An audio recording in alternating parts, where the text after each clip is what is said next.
Hi friends, sharing our soup curry experience in Sapporo. So napunta nga kami dito sa Wage, which is walking distance from our hotel.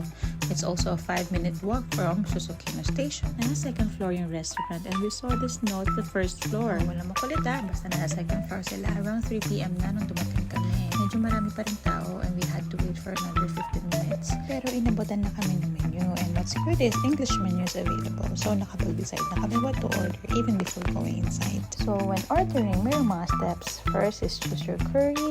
Next step is choose your soup. Meron silang classic and meron ding seafood. Next is you can have different toppings, mga vegetables or even meat. And syempre, rice. Meron silang special rice dito, yung rice with cheese. Iba nga yung mga in-order namin. We have crispy shiratoko chicken and vegetable curry. We have broiled kakuni curry with lavender pork-based pork. Ito, recommended to sobra. Then, we also ordered the soup of the day and the sausage and omelette curry.